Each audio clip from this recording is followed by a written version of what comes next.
everyone, welcome to a new video. I hope everyone is doing amazing. I know I haven't posted a video in a few days. I've been kind of crazy with everything going on right now. Um, kind of in the middle of something at the moment, but I have a big project that I am trying to do. Anyways, it is not going so well, but anyways, let's get into the book. The Secret. Over the months, your name had been present in many occurring dangerous situations that appeared involving Titans. She knew that Godzilla wouldn't constantly be there to rescue her. It just wasn't possible, so she had to train mentally and physically to prepare. Over the course of 5 months of intense training and struggling to get in shape, the hair-colored woman progressed to the gym to transform herself to become stronger, whilst taking self-defense classes on the weekends. She still did her shifts at work, but her life was so far pretty full and overwhelming. Having to travel somewhere to study biotech creature and then immediately afterwards go to the gym for an hour and defense classes 2 days of the week before going home to rest. Her schedule will be tough on her mind mentally, as well as her body, but she knew she was capable of overcoming the stress. After finishing up some paperwork and turning it into her boss's office, she grabbed her bag and left out of the building for the day. Your name's heels clicked and her favorite dress flowed in the wind as she decided to walk home on foot. Walking home wasn't necessarily part of her exercise, but she enjoyed it. The woman's stomach grumbled, motioning her to find a restaurant. Spotting and entering a ramen shop, she sat down at a booth in the corner and a waiter took her order. When they returned with her meal, your name immediately dug in and practically inhaled her food. It was absolutely delicious, and while she didn't feel too full afterwards, she ordered some ice cream mochi. It was super appetizing and appealing, so she paid and left content and full. She would have to visit this restaurant again. As she strolled down the sidewalk, she didn't notice a man speed walking up to her. When the person caught up, she suddenly felt a presence at her side and a tap on her shoulder causing her to jump in a shock before turning to see who it was. It was Jacob. His blonde locks looked wild as he smiled warmly and apologized. While they walked together across the busy street, amazing smells of food and drink were along the busy streets as she watched people buy or sell food from stands. She was focused on the calm breeze slightly hitting her face and started a small conversation with Jacob. Just as they walked a bit closer to her apartment complex, Jacob broke into silence. Hey, your name? I was, wondering if you would want to go to this restaurant with me tonight. It's nothing romantic. It's for work-related business, and I trust you enough to know what I've learned. She looked into his anxious face and saw nervousness shadowing his eyes.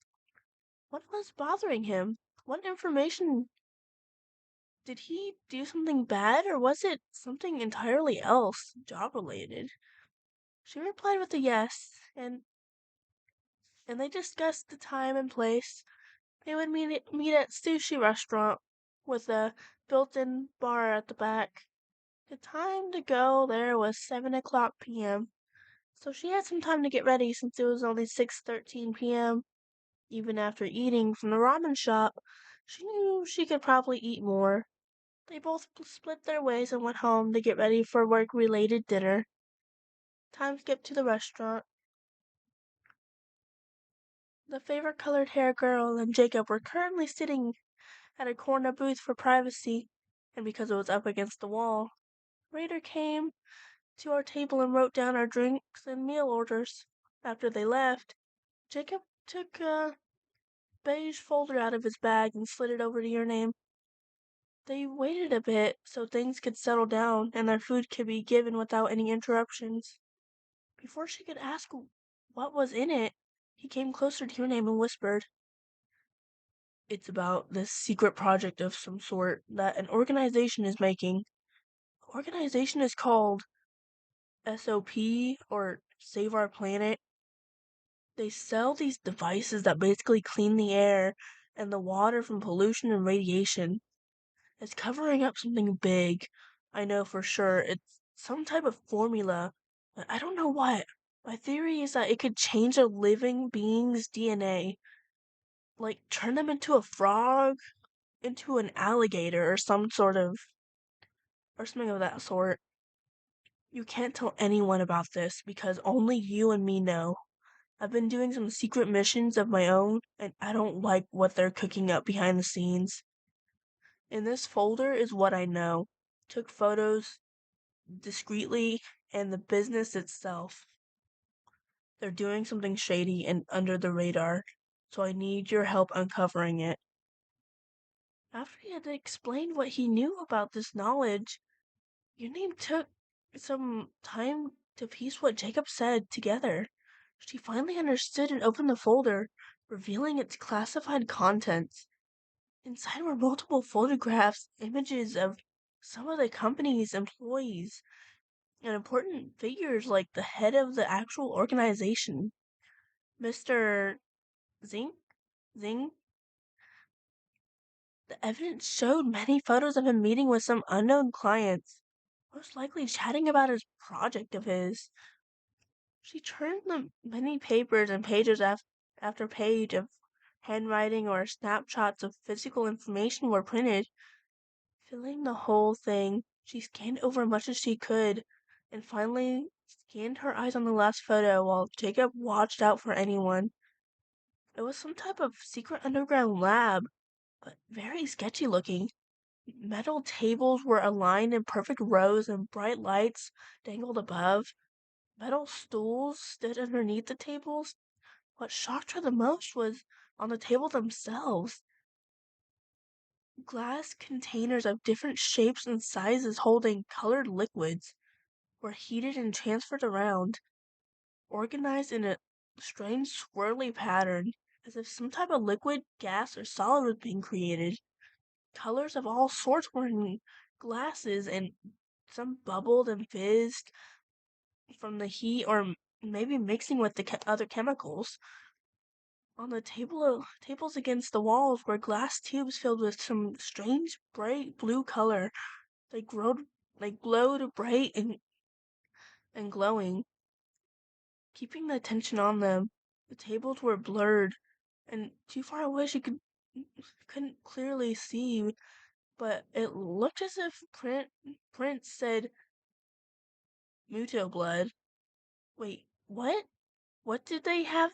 Why did they have this? What was this covering up? Company planning to do? What was this cover up company planning to do? Your name's heartbeat sped up because she knew this was serious and could be life changing and possibly plurigous. Pluris? I don't know. If what Jacob had said was true and SOP really was creating something bad in their secret labs of illegal research and experimentation, then Tokyo or possibly the whole world could be in jeopardy. Your name already had much on her plate with with her job and her workouts and defense classes, but she suddenly had a sense of curiosity and determination to uncover more about this and end it. Beach day. After everything your name had learned, she definitely needed a break. To her, it was a necessity to clear her groggy mind and relax, even if it was just for a minute.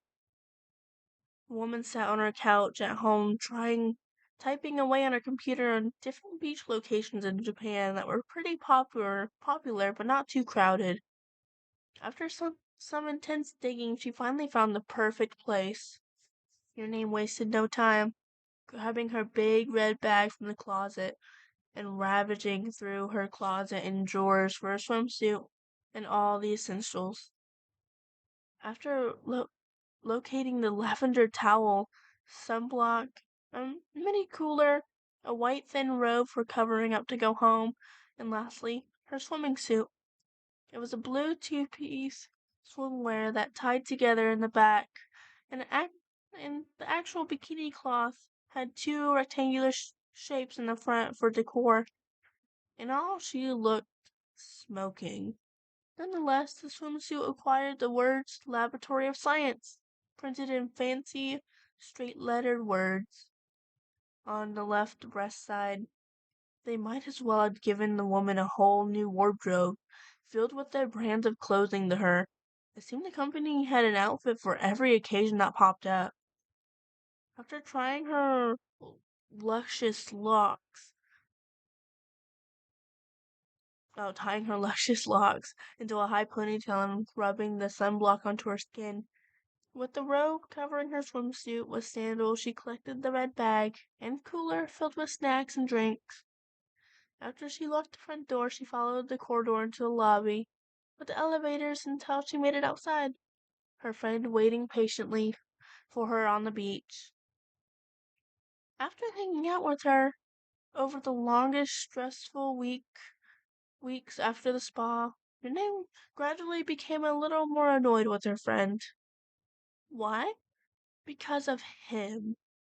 Violet spoke about him like a like a normal man, someone with attraction and personality, but this wasn't the case. She was starting to creep the woman out a bit with her unordinary fascination with the Titan. Violet's long hazel and purple dried hair bounced as her eyes glimmered with pure content. She had a purple one-piece swimsuit that exposed her back and a bit of her chest hidden with a beige robe with sandals to match. Blacked out sunglasses also sat on top of her locks. She stood next to a beautiful handcrafted bag she brought with her, essentials and a mini cooler as well. They probably would have looked like twins in a way, from similar hobbies to doing things together from a close bond of friendship. The women knew each other's secrets, crushes, guilty consciousness, and so on. But ever since she moved here, your name already had two dangerous secrets she couldn't tell Violet. She hated that she couldn't be honest, but she didn't have a choice in the matter. They called for a taxi and waited. By the time it arrived, they both hopped in quickly, explaining to the driver where to go.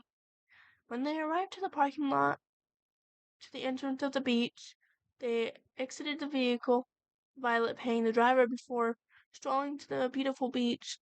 The view was spectacular. The warm, grimy sand kicked up on her feet as they walked, the strong scent of salt sitting into the clean air.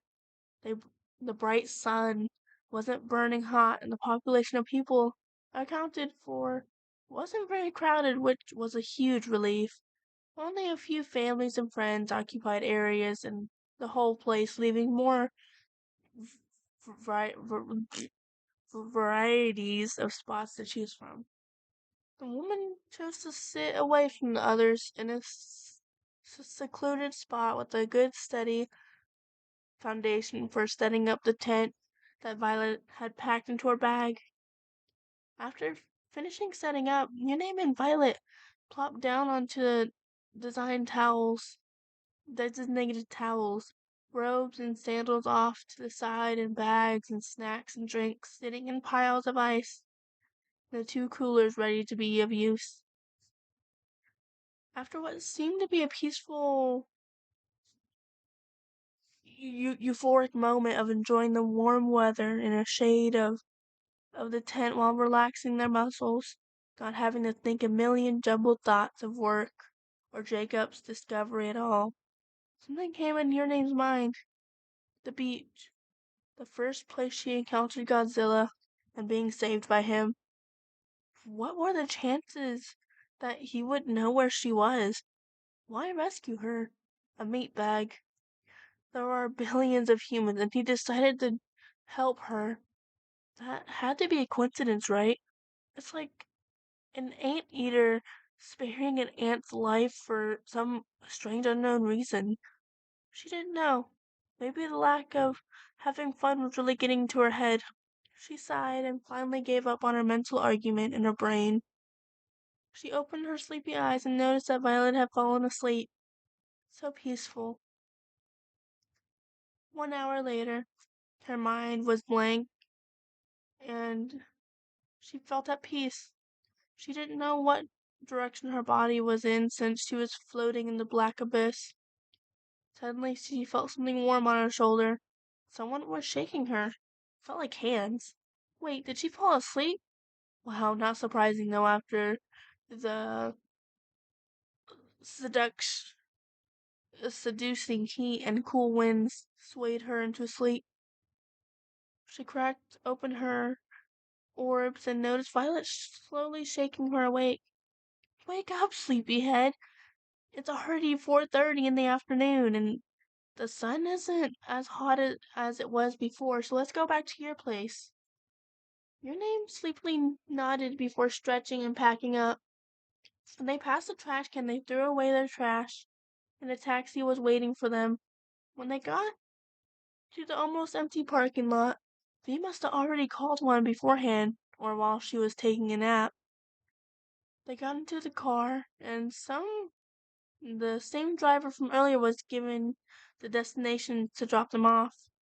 After paying the due before leaving, your name brought Violet up the elevators and to her designated floor.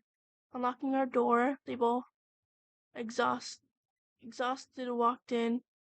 Your name put both of their bags on to the next to the couch and spoke. I'm gonna go take a shower and do some laundry afterwards. There's another bathroom in the hall to the left.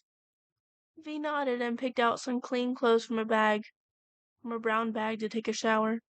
After a relaxing warm shower, your name dried and dressed herself into some shorts with a giant t-shirt with the cat on it.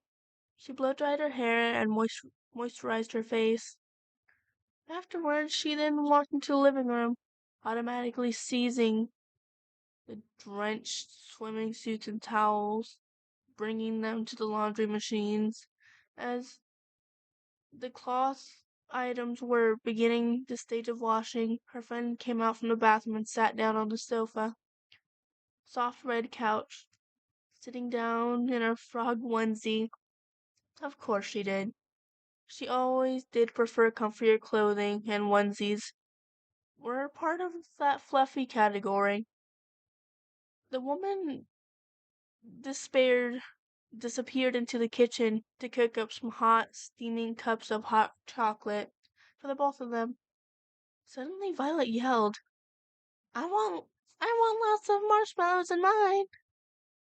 Your name chuckled before replying, Got it. V had oh had a know V always had a knowing when hot chocolate was being made. It's like she had a sixth sense or something, but she'd never know how the crazy lady knew it. After finishing up with the marshmallows, she carefully carried the two full steaming cups of to the couch where the mini fake fireplace was lit with fake firelights where Violet was perched, picking out a movie from the black case. What are we watching? I asked, setting up everything and turning off the main lights. Violet only smirked at her friend, showing the disc reading Jurassic Park Fallen Kingdom. Yenring's face suddenly lit up, squealing as she rushed to the couch next to her companion. They both drank the hot chocolate liquid whilst enjoying the movie. Only 45 minutes into the whole movie, with it constantly playing, both women fell asleep next to each other, the fuzzy blanket wrapped around the both of them, adding the warmth of the heater on top of the fireplace as well, sweep through the expanse of the living room. It was surprisingly nice for a change. And your name liked it a lot. Maybe if she could do this more often while juggling job and workout, she could still find a way to learn more knowledge of the classified information Jacob spoke of the other day and put an end to this crime being committed. Did the government and authorities even have a single clue about what they were doing underneath their nose? Who were their clients? Too many thoughts swam endlessly around your name's head, causing a headache to stir. She swore she just felt the stress and pressure build up even more. The haired color woman only cited mental and physical exhaustion, falling back into a thoughtless slumber next to her amazing friend. That was, I'm not gonna lie, that was actually pretty good. Well, I hope you all enjoyed this video. Thank you all for watching. And if you like, and if you, and if you enjoyed this video, please like and subscribe for some more. I love you all. Bye.